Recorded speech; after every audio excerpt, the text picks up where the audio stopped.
आता आपल्या खास क्षणांसाठी मिळतील अस्सल आणि पारंपरिक पेहराव. महिलांना साजेसा Indo western premium clothing brand Radvi.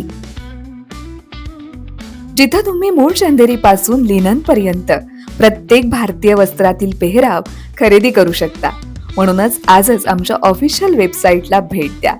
जिथं परंपरेचा साज, तिथं रादवी तुमच्यासाठी खास. नमस्कार, मी तनया. न्यूज अनकटच्या टॉप 10 बातमीपत्रात आपलं स्वागत. पाहुयात महत्त्वाच्या घडामोडी.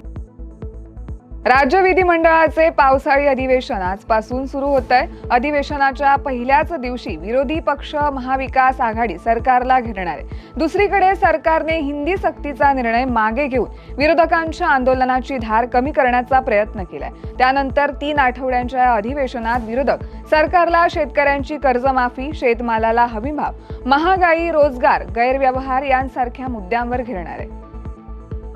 कोल्हापूर चित्रनगरीत उच्च दर्जाचे तंत्रज्ञान येत्या काळात उभे राहणार आहे. फिल्म अँड टेलिव्हिजन इन्स्टिट्यूट यांच्या सहकार्यानं कोल्हापूरसह महाराष्ट्रातील तरुणांना चित्रपट व्यवसाय, तंत्रज्ञान आणि ऑडिओ व्हिडिओ या संबंधीचे प्रशिक्षण सुरू करणार असल्याची घोषणा राज्याचे सांस्कृतिक कार्यमंत्री ॲडव्होकेट आशिष शेलार यांनी केली आहे.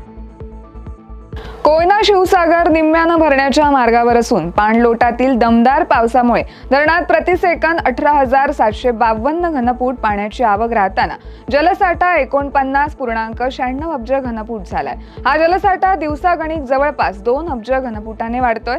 सध्या सर्व जलसाठे उत्तम स्थितीत आहेत, पण खरीप पेरण्या रखडल्यानं चिंतेचं वातावरण झालंय. सरकारनं gold starts mobile application launch केले, जे भागधारकांना प्रवासात अधिकृत डेटा अखंडपणे ऍक्सेस करण्यास मदत करेल. सांख्यिकी आणि कार्यक्रम अंमलबजावणी मंत्रालय अंतर्गत राष्ट्रीय नमुना सर्वेक्षण कार्यालय द्वारे घेतलेला हा उपक्रम सर्व नागरिकांसाठी अधिकृत आकडेवारी सुलभ आणि वापरकर्ता केंद्रित करण्याच्या भारताच्या वचनबद्धतेमध्ये एक महत्त्वाचा टप्पा आहे. राज्य परिवहन महामंडळाच्या बस मुंबई पुणे महामार्गावर अतिवेगानं किंवा मार्ग बदलून मार्गक्रमण करणाऱ्या बसवर दंडात्मक कारवाई केली जाते. जानेवारी ते एप्रिल या कालावधीत 3,331 वाहतुकीचे नियम मोडण्याच्या घटना घडल्या असून याद्वारे एसटी चालकांकडून 1.33 कोटी रुपयांची दंड वसुली करण्यात आली आहे.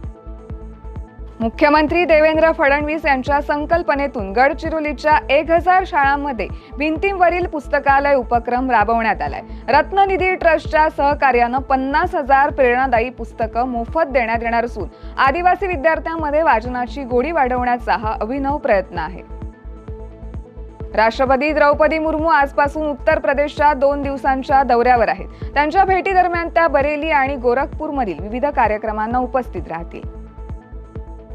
आपत्कालीन परिस्थितीत किंवा अत्यावश्यक कारणांसाठी लोकल किंवा लांब पल्ल्याच्या रेल्वेगाडीमध्ये साखळीची सुविधा असते, परंतु अनेक प्रवासी अत्यंत अनावश्यक किंवा क्षुल्लक कारणांसाठी आपत्कालीन साखळी ओढतात. 1 ते 20 जून या कालावधीत मध्य रेल्वेवर 666 आपत्कालीन साखळी ओढण्याच्या घटना घडल्या. याद्वारे 463 जणांवर कारवाई करून 1.70 लाखांचा दंड वसूल करण्यात आलाय. 1 जुलैपासून 30 लाख रुपयांपुढील इलेक्ट्रिक वाहने आणि पेट्रोल डिझेलवर आधारित वाहनांच्या किमती वाढणार आहेत. राज्याच्या 2025-26 या आर्थिक वर्षाच्या अर्थसंकल्पात जाहीर केल्यानुसार उद्यापासून 30 लाखांपेक्षा अधिक किमतीच्या इलेक्ट्रिक वाहनांवर 6% कर राज्य सरकारकडून आकारला जाणार आहे. तर CNG, LPG वाहनांसाठी मोटार वाहन कर 1% अधिक आकारण्यात आलाय. FIH प्रो लीग मध्ये भारतीय महिला हॉकी संघाला सलग 8वा पराभव पत्करावा लागलाय. काल रात्री बर्लिनमध्ये चीनकडून 2-3 असा पराभव पत्करावा लागलाय. 9व्या मिनिटाला सुनीलिता टोप्पाने भारताला सुरुवातीची आघाडी मिळवून दिली आणि 38व्या मिनिटाला ऋतुजा पिसालने सेट पीस वरून दुसरा गोल केलाय. तथापि चीननं जोरदार प्रत्युत्तर दिलंय. झांग यिंगने 2 पेनल्टी कॉर्नर मध्ये रूपांतर केलंय आणि झू वेन्यूने दुसऱ्या सेट पीस वरून गोल करून चीनचा विजय निश्चित केलाय. आणि या बातमीसह वेळ झाली आहे टॉप 10 बातमीपत्रात. इथेच थांबायची. तोपर्यंत पाहत राहा न्यूज अनकट.